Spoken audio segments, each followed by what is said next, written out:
والعاقبة للمتقين الصلاة والسلام على سيد المرسلين وعلى آله وأصحابه أجمعين أما بعد وأعوذ بالله من الشيطان الرجيم بسم الله الرحمن الرحيم وما أرسلناك إلا رحمة للعالمين صدق الله العلي العظيم وصدقنا رسوله النبي الكريم ونحن على ذلك من الشاهدين والشاكرين والحمد لله رب العالمين. جلد سے جلد درود پاک کا نذرانہ پیش کریں. اللہم صلی علی سیدنا مولانا محمد وعلی آلہ سیدنا مولانا محمد صلاۃ والسلام علیہ.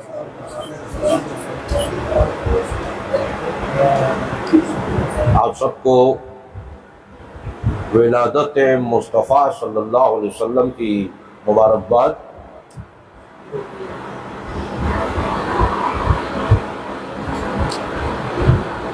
کیونکہ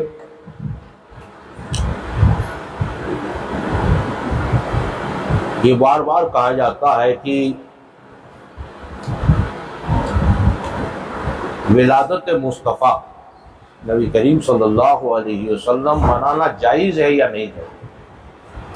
یہ صدیوں پرانی بحث ہے اور اس کے جواب علماء کرام لاکھوں کروڑوں مرتبہ دیجیے. علماء کو بھی نظر انداز کر رہے ہیں لوگ. چلیے ٹھیک ہے. دیکھیے اگر سنت غریب نواز ہو، نبی کو منانا، نبی کی ولادت کو منانا سنت غریب نواز ہو تو باطل ہے. نبی کی ولادت کو منانا سنت غوث اعظم ہو تب بھی باطل ہے. حالانکہ ہے نبی کی سنت کو، نبی کی ولادت کو منانا صحابہ کرام کی سنت ہو تب بھی حجت ہو سکتی ہے. حالانکہ جو ہے پھر بھی کہ غریب نواز نے منائی کہ نہیں منائی، چلیے اس میں جو ہے کہ دو فرقے کے علماء حضرات لڑ رہے ہیں. غوث اعظم نے منائی کہ نہیں منائی ولادت لڑ رہے ہیں.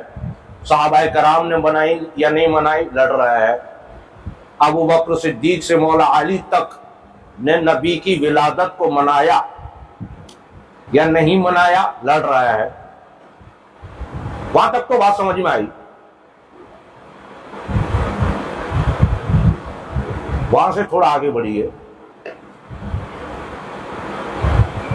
نبی کی ولادت کو کا جشن منانا، خوشی منانا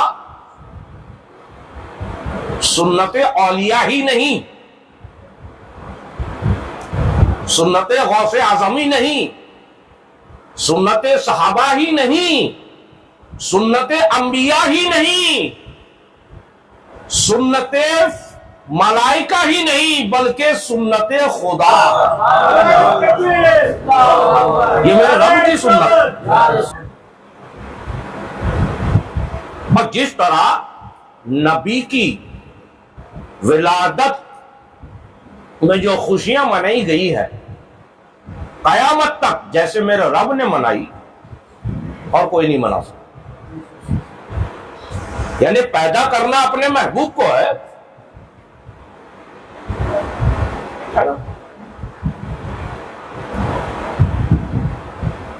نبی نے جب پوچھا جبرائیل بتائیے آپ کی عمر کتنی ہے، کہا یا رسول اللہ صلی اللہ علیہ وسلم میں نہیں جانتا، لیکن میں اتنا جانتا ہوں کہ جب کچھ نہیں تھا سوائے اللہ اور میں تھا، ایک تارا 70,000 سال میں ایک مرتبہ چمکتا تھا.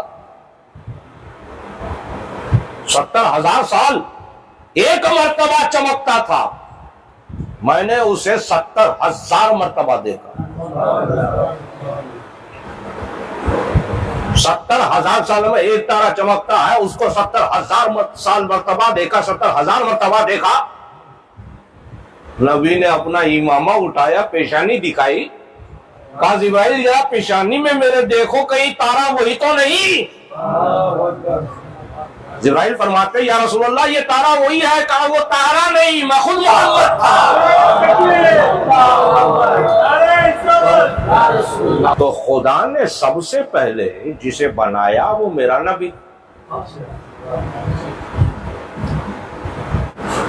اچھا نبی کے نور سے تو سب بن گیا،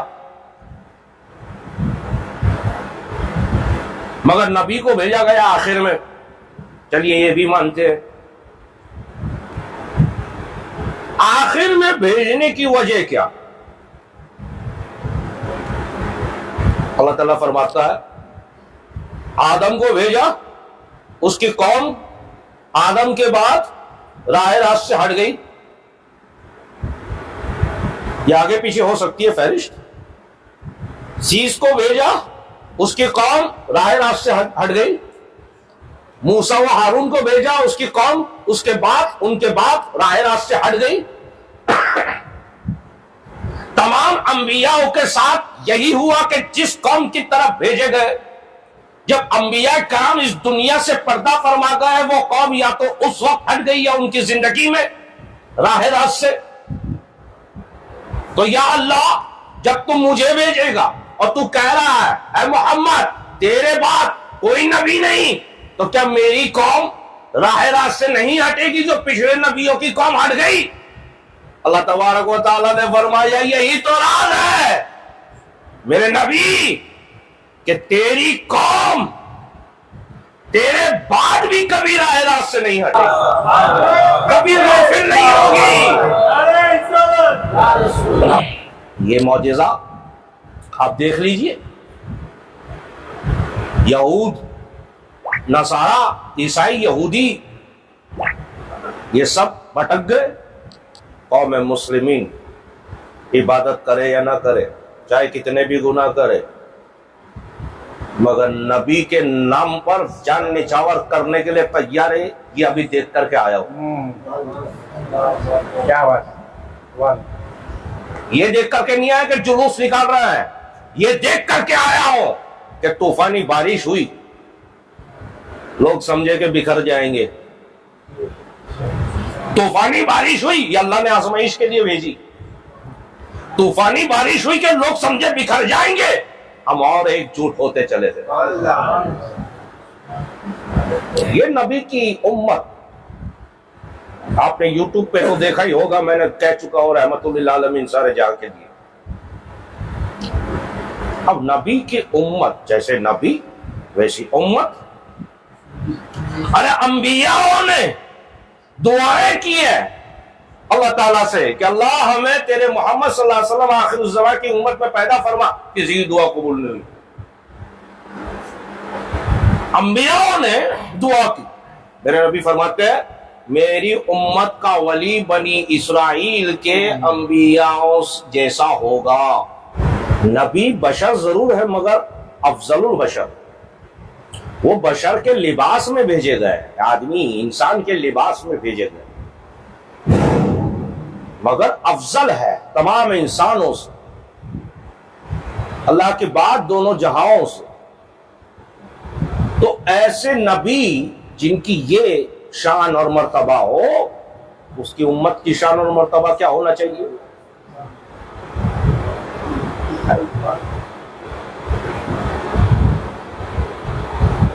عیسیٰ روح اللہ علیہ السلام، حضرت عیسیٰ سمندر کے کنارے جا رہے ہیں،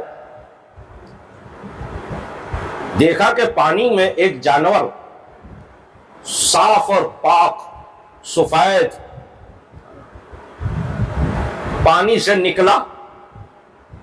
عیسیٰ نے سوچا کتنا خوبصورت جانور ہے، لیکن جیسے ہی دریا سمندر کے پانی سے باہر آتا ہے کیچڑ میں اپنے آپ کو ڈال دیتا ہے، کیچڑ میں گندا ہو جاتا ہے۔ جیسے ہی وہ گندا ہوا پھر سے سمندر میں چلا گیا، پانی میں نہا لیا، پھر سے پاک اور صاف ہو گیا. کتنی سیکنڈ لگی جانے اور آنے میں؟ کچھ سیکنڈ. پھر وہ کیچڑ میں آیا، گندا ہوا. پھر جب گندا ہوتا ہے پانی میں جا کر کے صاف ہو جاتا، پاک ہو جاتا. یہ سلسلہ چلتا رہا. حضرت عیسیٰ سوچ میں کہ جب اسے گندا اور ناپاک ہونا ہے تو یہ پھر پانی میں کیوں جاتا، اور پانی سے پاک ہونا ہے تو کیچڑ میں کیوں آتا؟ یہ بار بار ہوتا رہا. صبح سے شام ہو گئی. سوچ میں جبرائیل آئے، اے عیسیٰ کیا سوچ رہے ہو؟ میرے نبی نے فرمایا، حضرت عیسیٰ نے فرمایا، بس یہی سوچ رہا ہوں کہ یہ کیچڑ میں جا کے گندا ہوتا ہے، پانی میں جا کر پاک ہو جاتا ہے، پھر پانی میں جا کے صاف اور پاک ہوتا ہے، پھر کیچڑ میں آ کے ناپاک اور غلیظ ہو جاتا ہے. تو جب اسے ناپاک اور غلیظ اور گندا ہونا ہے تو پانی میں جا کے پاک ہوتا کیوں ہے؟ اور جب پانی میں پاک ہونا ہے تو کیچڑ میں غلیظ کیوں ہوتا ہے؟ یہ معاملہ کیا ہے جبرائیل بتائیے. حضرت جبرائیل نے فرمایا، جس جانور کو آپ کیچڑ میں غلیظ ناپاک اور گندا دیکھ رہے ہیں، جو سمندر میں جا کر ڈبکی لگا کر پانی میں پاک ہو جاتا ہے، صاف ہو جاتا ہے، اور پھر کیچڑ میں گندا ہوتا ہے، پھر پاک ہو جاتا ہے، دراصل یہ جانور نہیں. اللہ تبارک و تعالی نے آپ کو سمجھانے کے لیے یہ معاملہ کیا. کافی یہ کون ہے؟ کہ یہ آخر الزمان محمد عربی صلی اللہ علیہ وسلم کی امت ہے. جتنی بھی ناپاک ہو جائے، اگر 2 رکعت میں فرق پڑ لے گی وہ پاک ہو جائے گی، جس طرح یہ سمندر میں. اتنی بڑی اپورچونٹی امت محمدیہ کو ملی. کتنی بڑی اپورچونٹی ہمیں ملی. تمام انبیاء، علماء کرام حاضر ہے، تمام انبیاء جو گزرے ہیں نبی سے پہلے، 3 رسول، باقی پیغمبر، نبی، ان کی شریعت کے مطابق وہ قانون کیا ہوتا ہے. ابھی مثال دے رہا ہوں کہ موسیٰ علیہ السلام، مثال کیا سچائی بھی ہے. موسیٰ علیہ السلام اسرائیل میں ہوئے. آج کے زیادہ تر انبیاء اسرائیل میں ہوئے. جو مشہور اور معروف انبیاء جو ہیں، خالی اسرائیل بیت المقدس کے لیے نہیں ہے. اسرائیل تو علاقہ ہمارا تھا، ہے اور رہے گا. ہم نے تو پناہ دی تھی، انہوں نے ملک بنا لیا.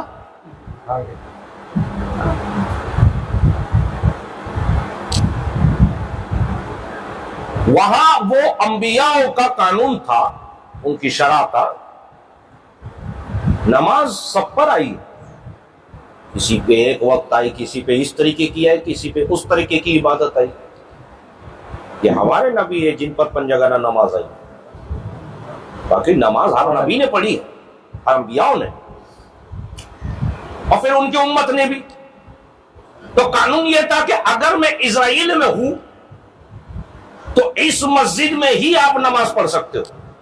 اگر اسرائیل سے آپ ہندوستان آئے مثال، تو ہندوستان آنے میں 4 مہینے لگ گئے، ہندوستان میں رہے 5 مہینے،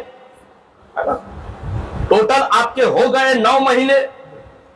جب واپس آئے اسرائیل میں تو 10 مہینے پورے ہو گئے. تو اس 10 مہینے کی نمازیں جو آپ کی چھوٹ گئی، اس کو گنتی کر کے پھر سے اپنے ہوم ٹاؤن والی مسجد میں پڑھنا ہوگا. ہمارے لیے قصر ہے نا، ہمارے لیے قضا بھی ہے، قصر بھی ہے. تب نہیں تھی. تب اگر حدود کے باہر چلے گئے کسی اور ملک میں تو وہ نماز کو کاؤنٹ کر لو، واپس آ کے پڑھو. ذرا سوچئے کہ ہم پر یہ قانون ہوتا تو کتنا بھاری پڑ جاتا. تو ہم پر یہ قانون کیوں نہیں جو تمام انبیاء کی شریعت میں تھا؟ تو سنیے کہ اس وقت ساری زمین مسجد نہیں تھی. اس وقت ساری زمین مسجد نہیں تھی. جب رحمت للعالمین پیدا ہوئے آپ کی پیشانی زمین پر لگی، اللہ تبارک و تعالیٰ نے فرما دیا کہ اب ساری زمین مسجد ہو گئی۔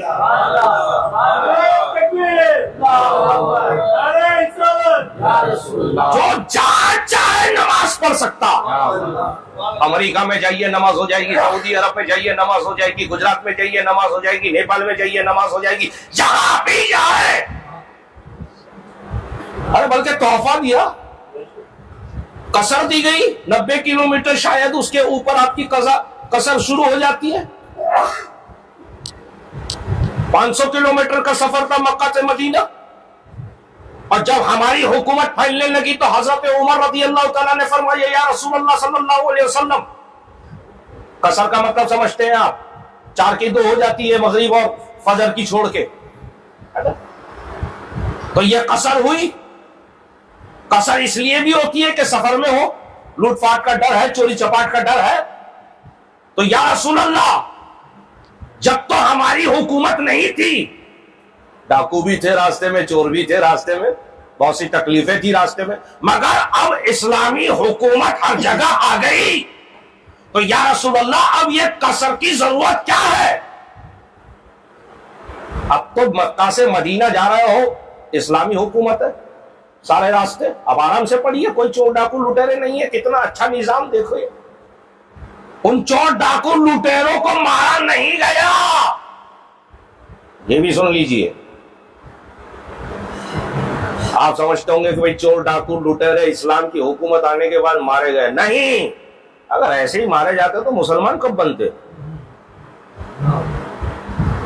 امام علی مقام امام حسین کی بارگاہ میں ایک جن حاضر ہوا، کہا یا حسین آپ حکم فرمائیے، میں سردار ہوں جناتوں کا،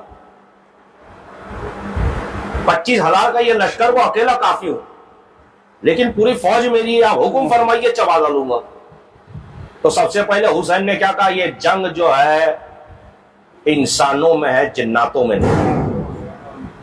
سب سے تو پہلے یہ لاگو پڑتی ہے۔ ان مریدوں کو میں کہہ رہا ہوں جو مجھے کہتے ہیں جنات ذرا بھیجیے گا، کچھ کام پٹانا۔ تو انسانوں پہ یہ جنگ لاگو ہے، جناتوں پہ نہیں۔ اور دوسری بات میرے آقا فرماتے ہیں کہ دیکھو اگر میں حکم دوں تب تو تم چبا دو گے سب کو، مار دو گے سب کو، ارے کچھ نہیں پانی ہی منگوا لو، چلو جنگ نہ لڑو۔ ابھی ہم کہیں قافلے میں جائیں، اگر میرے پاس جنات ہو، پیاسا ہوں، تو اس کے کان میں کہوں گا ایک لوٹا پانی لیا؟ یہ پاکھنڈی باوان لوگوں نے ہمارا اور آپ کا دماغ خراب کر کے رکھ دیا۔ میں نے کل کی دعا میں شاید کہا تھا پاکھنڈیوں سے بچا، اب یہ نوبت آ گئی ہے کہ دعائیں کرنی پڑ رہی۔ تو کیوں حسین نے یہ حکم نہیں دیا کہ یزیدیوں کو مار دو؟ کیونکہ انسانی حقوق وہاں آڑے آ رہے تھے کہ جنات جو ہے وہ انسان کی فہرست میں نہیں ہے، مخلوق خدا ضرور ہے، مگر اشرف المخلوقات میں نہیں ہے۔ اشرف المخلوقات ہم ہیں، انسان، صرف مسلمان نہیں۔ یہ خان صاحب یہ بھی دیکھ لیجئے، انسان اشرف المخلوقات، کیونکہ اس میں عقل ہے، اور عقل کو استعمال کرنے کی عقل ہے۔ مگر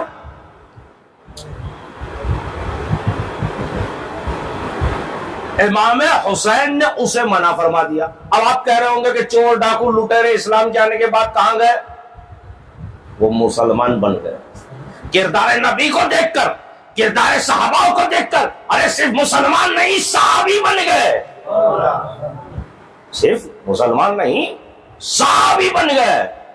یہ امت مسلمہ کا درجہ، کہ جب تک نبی فرماتے ہیں کہ پہلے میں پھر میری امت جب تک جنت میں نہ جائے گی اور کوئی نہ جائے گا، کسی انبیاء کی امت جنت میں نہیں جائے گی۔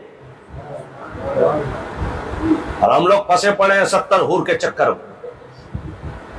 یہ یاد رکھو کہ جس کی جو بیوی ہے، اللہ تعالیٰ فرماتا ہے کہ وہ، نبی صلی اللہ علیہ وسلم نے فرمایا کہ وہ اپنی بیوی کے ساتھ جوڑے میں جنت میں داخل ہوگا۔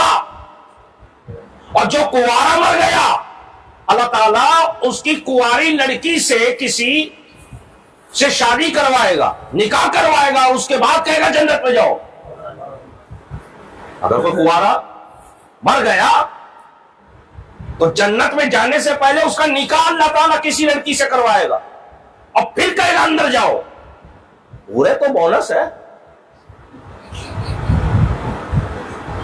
نا، پورے بونس ہے، بیوی تو رہے گی، آپ نہیں پیچھا سوچ۔ انشاءاللہ اللہ نے زندگی حیات دی اور قوت دی اور موقع ملا تو میں عبداللہ ابن زبیر رضی اللہ تعالیٰ عنہ کا وہ واقعہ بھی آپ کو انشاءاللہ بیان کر دوں گا اگر موقع ملا اور اللہ نے زندگی بخشی۔ آپ دعا کریں میرے حق میں، خصوصاً اللہ تبارک و تعالیٰ اپنے محبوب کے صدقے طفیل ان کے وسیلے سے، ان کی ولادت کے وسیلے سے ہم تمام کی دعاؤں کو قبول فرمائے، ہمارے سننے والے اور یہاں پہ جتنے حاضرین ہیں ان کی حاضریوں کو قبول فرمائے۔ وما علینا الا البلاغ المبین۔ ذکر کا